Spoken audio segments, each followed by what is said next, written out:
Hello नमस्कार दोस्तों, Harshali academy channel में एक बार फिर आपका हार्दिक स्वागत है। हमारे आज के इस वीडियो में हम जनरल स्टडीज़ के 15 अति महत्वपूर्ण प्रश्नों के बारे में डिस्कस करेंगे।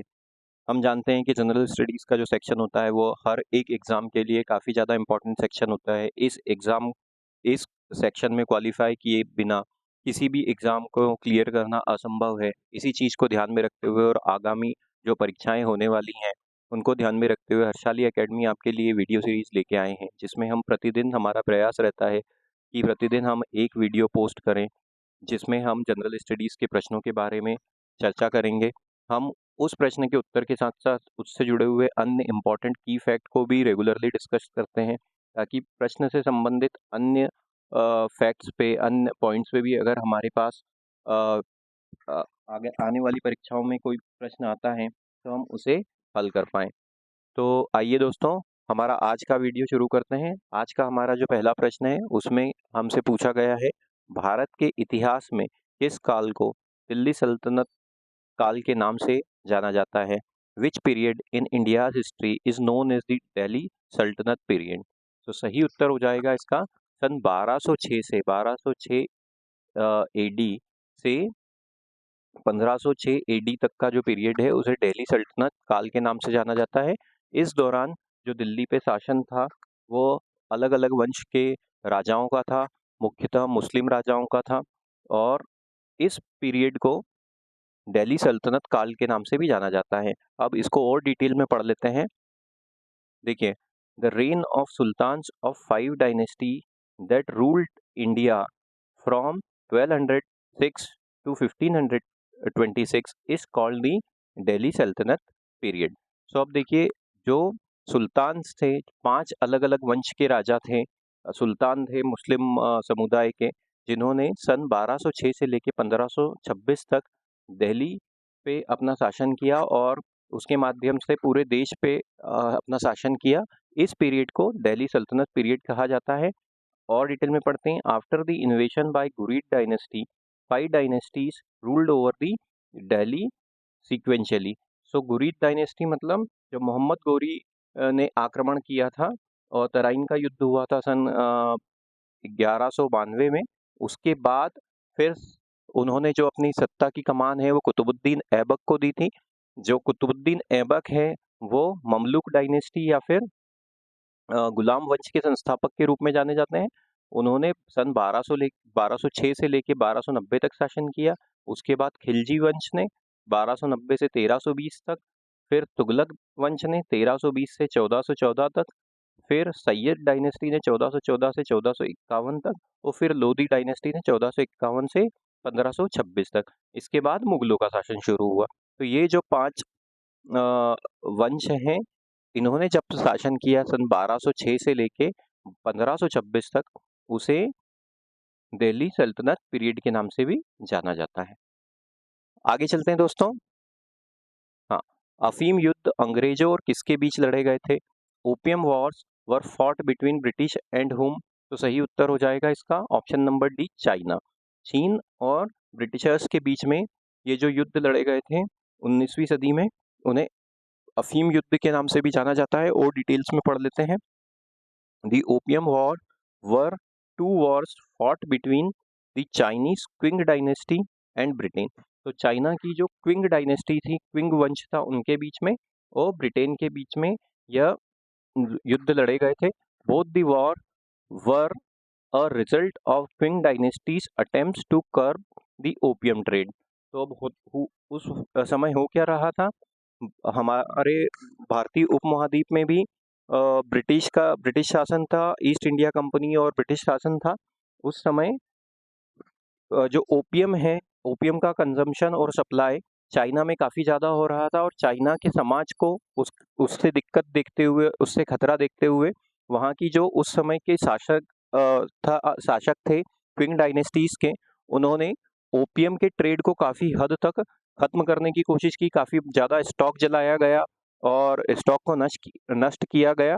तो इससे प्रत्यक्ष रूप से या अप्रत्यक्ष रूप से ब्रिटिशर्स को काफ़ी नुकसान हो रहा था, क्योंकि वो एक बहुत बड़ा मार्केट के रूप में उभर रहा था चाइना उस समय ओपियम के कंजम्पशन के लिए, और उनको काफ़ी ज़्यादा मॉनेटरी गेन हो रहा था ब्रिटेन को। तो इसको ध्यान में रखते हुए जब किंग डायनेस्टी ने वहाँ पे ओपियम ट्रेड को कंट्रोल करने की कोशिश की, तो फिर उसके परिणाम स्वरूप ये 2 युद्ध लड़े गए। पहला युद्ध कब लड़ा गया सर 1839 से 1842 के बीच में, और दूसरा वाला कब लड़ा गया सन 1856 से 1860 के बीच में। सो ये एक इम्पॉर्टेंट पॉइंट है, ओपियम वॉर्स या ओपियम युद्ध चाइना और ब्रिटेन के बीच में लड़े गए थे। आगे चलते हैं दोस्तों। संविधान सभा के संवैधानिक सलाहकार कौन थे? Who was the constitutional adviser to the constituent assembly? सही उत्तर हो जाएगा इसका B N Rao ji. Option number B सही उत्तर होगा, बी एन राव जी संविधान सभा के कॉन्स्टिट्यूशनल एडवाइजर थे। और डिटेल में पढ़ लेते हैं।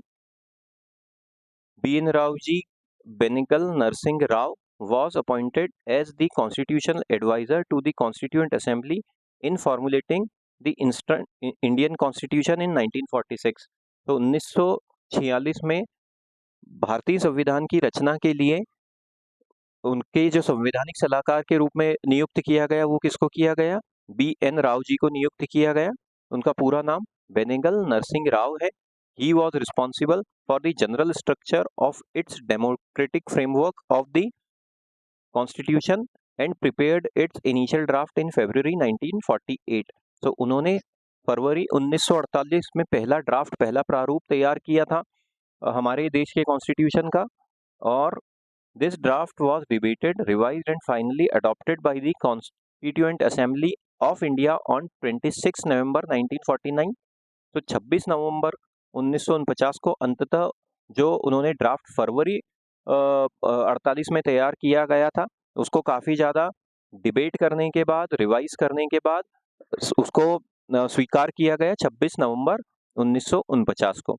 As a part of his research in drafting the constitution of India in 1946, Rao travel to US, Canada, Ireland and the United Kingdom, where he had personal consultations with the judges, scholars and authorities on constitutional law।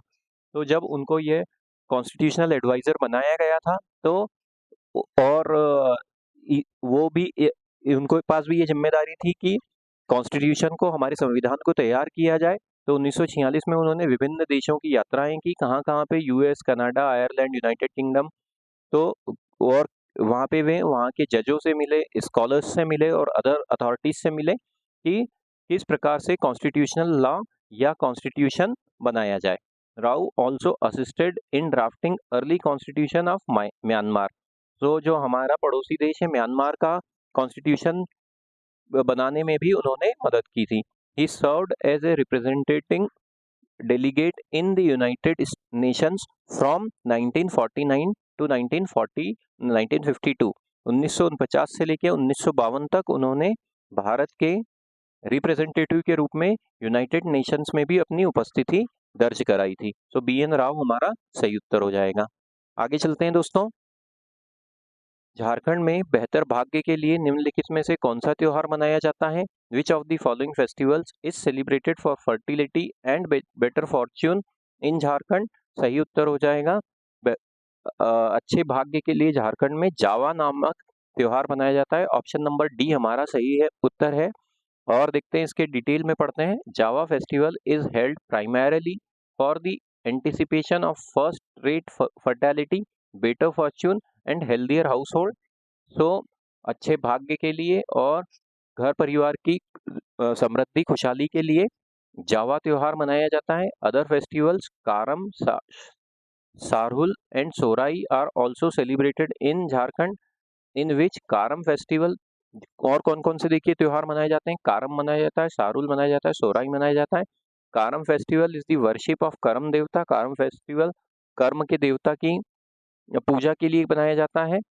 सारुल festival is a reverence of the village god who regarded to be the guardian of the clan. So जो Sarhul festival है वो ग्राम देवता की पूजा के लिए मनाया जाता है। And Sohrai is a harvest festival. तो सोहराई जो है फसल की कटाई के उपरांत मनाया जाने वाला त्योहार है। तो जावा इस प्रश्न का सही उत्तर होगा।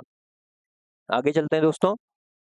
महाराजा जय सिंह द्वितीय द्वारा निर्मित वास्तुशिल्प खगोलीय उपकरणों का एक संग्रह, which is a collection of architectural astronomical instrument build by Maharaja Jai Singh second. तो अब देखिए ये सही उत्तर है हमारा इन ऑप्शंस में से जंतर मंतर जंतर मंतर दिल्ली जो है, दिल्ली में स्थित जो जंतर मंतर है उसका निर्माण महाराजा जय सिंह द्वितीय ने करवाया था। Jantar Mantar located in New Delhi was built by Maharaja Jai Singh द्वितीय of Jaipur in the year 1724। तो सन 1724 में जो जयपुर के महाराजा थे, महाराजा जय सिंह द्वितीय, उन्होंने दिल्ली में जंतर मंतर का निर्माण कराया था। Maharaja built 5 observatories during his ruling time in the 18th century. 18वीं सदी में उन्होंने इस प्रकार की कुल 5 ऑब्जर्वेटरीज बनाई थी। और वो कहाँ कहाँ पे बनी थी? Among these 5, one in Delhi was the first to be built. जो दिल्ली में जंतर मंतर बना वो पहला था। The other 4 observatories are located in Ujjain, Mathura, Varanasi and Jaipur. और कहाँ कहाँ पे इसके अलावा? उज्जैन में है, मथुरा में, वाराणसी में है और जयपुर में है। तो महाराजा जय सिंह द्वितीय ने कुल 5 इस प्रकार के ऑब्जर्वेटरीज का, प्रयोगशालाओं का निर्माण कराया था। आगे चलते हैं। निम्नलिखित में से किस प्रधानमंत्री ने केवल 13 दिनों का कार्यकाल पूरा किया? Who among the following prime ministers has served a term of 13 days? So Atal Bihari Vajpayee ji ने, एक उनका कार्यकाल ऐसा था जिसमें सिर्फ वे 13 दिन के लिए हमारे देश के प्रधानमंत्री थे, वर्ष 1996 में। तो ऑप्शन नंबर ए हमारा सही उत्तर होगा। और डिटेल में पढ़ लेते हैं। In the above given options, Atal Bihari Vajpayee served as a PM for 13 days in the year 1996. So, सन 1996 में, वर्ष 1996 में मात्र 13 दिन का उनका पहला कार्यकाल था। कब से कब तक? 16/5/1996 से 1 जून 1996 तक का।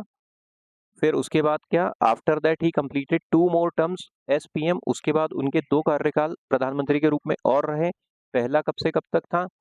19 मार्च 1998 से लेके 29 अप्रैल 1999 तक। ये कब से कब तक था? मार्च 98 से लेके अप्रैल 99 तक था। दूसरा कब तक था? अक्टूबर 99 से लेके मई 2004 तक। तो ये 3 बार हमारे देश के प्रधानमंत्री रहे। पहली बार सिर्फ 13 दिन के लिए रहे, दूसरी बार लगभग 1 साल में थोड़ा कम समय था उसके लिए रहे, और फिर पूरे 5 साल के लिए रहे। He is known for his valuable contribution to India's economic growth। हमारे देश की इकोनॉमिक ग्रोथ में उनका काफ़ी ज़्यादा कंट्रीब्यूशन रहा है। Operation Vijay, commonly known as the Kargil War, was fought against Pakistan and won during his tenure as Prime Minister। तो जो कारगिल का युद्ध हुआ था वो पाकिस्तान के साथ इन्हीं के प्राइम मिनिस्टर रहते हुए हुआ था। He made India a nuclear weapons power। सो उन्होंने देश को परमाणु शक्ति से संपन्न भी बनाया था। जो पोखरण में द्वितीय परमाणु विस्फोट हुआ था वो उन्हीं के प्रधानमंत्री कार्यकाल के समय हुआ था। आगे चलते हैं दोस्तों। आकार की दृष्टि से हमारे सौर मंडल में शनि का क्या स्थान है? In terms of size, what is the rank of Saturn in our solar system? तो सबसे बड़ा जो ग्रह है हमारे सौर मंडल का वो है बृहस्पति या जुपिटर, और उसके बाद जो द्वितीय नंबर का ग्रह है वो है शनि। तो सेकंड प्लेस पे आएगा इन टर्म्स ऑफ साइज जो शनि ग्रह है वो दूसरे स्थान पर आता है। ऑप्शन नंबर बी हमारा सही उत्तर होगा। Saturn, the 6th planet in the solar system, is the second largest, only Jupiter is larger than Saturn। तो ये अगर स्थिति के अनुसार देखें, सूर्य से इसकी दूरी के अनुसार देखें तो ये 6वें नंबर का ग्रह है, लेकिन साइज के अनुसार देखें, आकार के अनुसार देखें तो जो शनि ग्रह की रैंक है वो सेकंड रैंक आएगी। This means the mean radius of Saturn is 36,184 miles. तो इसकी जो रेडियस है वो कितनी है? वह लगभग 58,232 किलोमीटर है। The size of the planets in order from the largest to smallest is, अच्छा वो क्रम देख लेते हैं। हमारे जो ग्रह है उसमें सबसे बड़े से छोटे के क्रम में देखते हैं। जुपिटर सबसे बड़ा है, उसके बाद शनि सबसे बड़ा है, फिर है यूरेनस, फिर है नेपच्यून, फिर है हमारी पृथ्वी, फिर है वीनस, फिर है मार्स, और सबसे अंत में है सबसे छोटा मर्क्यूरी। तो ये हमको याद रखना चाहिए। आगे चलते हैं दोस्तों। हाँ, निम्नलिखित में से कौन सा स्थलीय प्राकृतिक आपदा का उदाहरण है? Which of the following is an example of terrestrial natural disaster?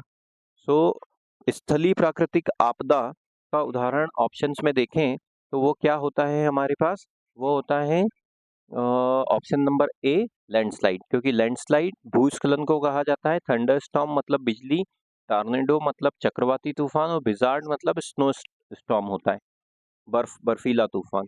तो ये स्थलीय नेचुरल डिजास्टर है। और डिटेल में पढ़ लेते हैं।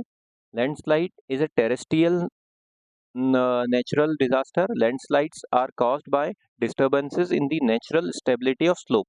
तो आमतौर पे ये पहाड़ी क्षेत्रों में लैंडस्लाइड भूस्खलन की समस्याएं ज़्यादा होती हैं, जहाँ पे एक जो स्लोप है उसमें अगर कुछ डिस्टर्बेंस आता है, इस प्रकार का अगर स्लोप है और यहाँ पे कुछ हलचल होती है तो वह लैंडस्लाइड या भूस्खलन होता है। They can accompany heavy rain or follow droughts, earthquakes और volcanic eruptions. तो वो जब ज़्यादा बारिश होती है या फिर बाढ़ आती है या अर्थक्वेक के समय इस प्रकार की घटनाएं ज़्यादा होती हैं। थंडरस्टॉर्म, टॉर्नेडो और blizzard is an example of celestial natural disaster. आगे चलते हैं दोस्तों। हिंदुस्तानी शास्त्रीय गायक उस्ताद बड़े गुलाम अली खान निम्नलिखित में से किस घराने से संबंधित थे? To which of the following gharanas did the Hindustani classical vocalist उस्ताद बड़े गुलाम अली खान बिलोंग? सही उत्तर होगा ऑप्शन नंबर ए पटियाला घराना। पटियाला घराना से संबंधित थे गुलाम अली खान जी। और डिटेल में पढ़ लेते हैं।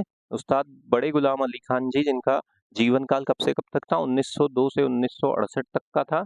Was an Indian Hindustani classical vocalist from Patiala घराना। वो पटियाला घराना से संबंधित थे।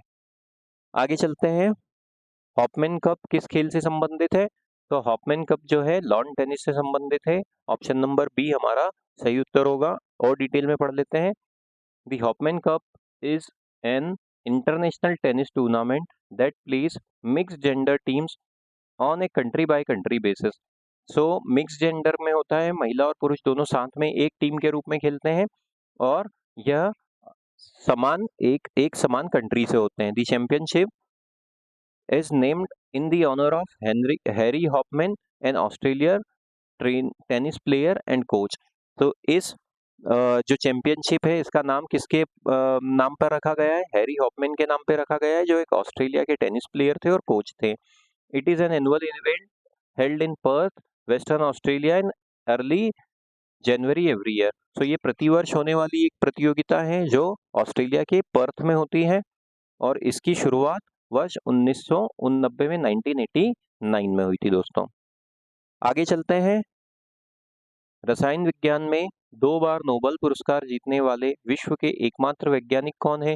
Who is the only scientist in the world to have won the Nobel prize in chemistry twice? So इसका सही उत्तर हो जाएगा हमारा Frederick Sanger. Option number D हमारा सही उत्तर होगा। फ्रेडरिक सेंगर जी ने 2 बार रसायन विज्ञान के लिए नोबेल पुरस्कार जीता है। एक बार उन्होंने जो जीता था वर्ष 1958 में जीता था और दूसरी बार 1980 में जीता था। 1958 में किस लिए जीता था? स्ट्रक्चर ऑफ प्रोटीन्स के लिए। और 80 में जो जीता था न्यूक्लिक एसिड पे उनकी रिसर्च के लिए जीता था। आगे चलते हैं। विश्व भर में हर वर्ष मानवाधिकार दिवस कब मनाया जाता है? When is the human rights day celebrated every year around the world?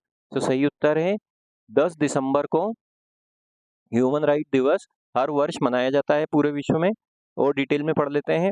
Human right day is a day in 1948 when the United Nations general assembly adopted the universal declaration of human rights. तो वर्ष 1948 में United nation की general assembly ने universal declaration of human rights को accept किया था और यह साथ में घोषणा की थी कि 10 दिसंबर को प्रतिवर्ष विश्व मानवाधिकार दिवस मनाया जाएगा, वर्ल्ड ह्यूमन राइट डे मनाया जाएगा।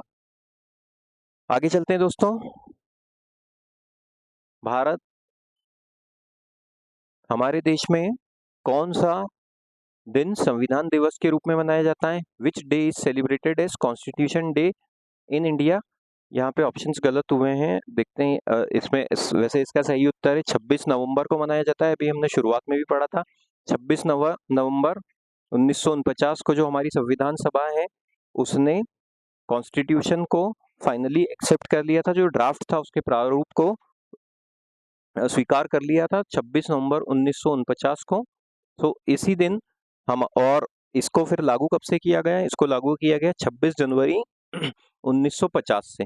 तो 26 जनवरी हमारा गणतंत्र दिवस बना और 26 नवंबर 1949 को हमारे संविधान को स्वीकार किया गया था। इसकी शुरुआत कब करी थी हमारे देश में? इसकी शुरुआत करी थी 19 नवंबर 2015 को नोटिफाई किया था। किसने किया था? Ministry of social justice and empowerment ने। गवर्नमेंट ने ये डिसीजन लिया था कि 26 नवंबर हर वर्ष संविधान दिवस के रूप में मनाया जाएगा। तो इसका उद्देश्य क्या था? इसका उद्देश्य था to promote constitutional values among citizen. तो हमारे देश के नागरिकों के बीच में जो हमारे कॉन्स्टिट्यूशन की वैल्यूज हैं, कॉन्स्टिट्यूशन के जो मुख्य बिंदु हैं, उनकी जानकारी बढ़ाने के लिए, उन्हें देश के सभी नागरिकों को इससे अवगत कराने के लिए यह इस दिन की शुरुआत हुई। आगे चलते हैं। भारत का बिस्मार्क किसे कहा जाता है? Who is called the Bismarck of India? सही उत्तर है हमारे पास भारत का बिस्मार्क सरदार पटेल को कहा जाता है। ऑप्शन में यहाँ पे फिर से देखिए, ये वल्लभ भाई पटेल होना चाहिए था, यहाँ पे फिर टाइपिंग एरर हुई है। वल्लभ भाई पटेल जी को भारत का बिस्मार्क कहा जाता है।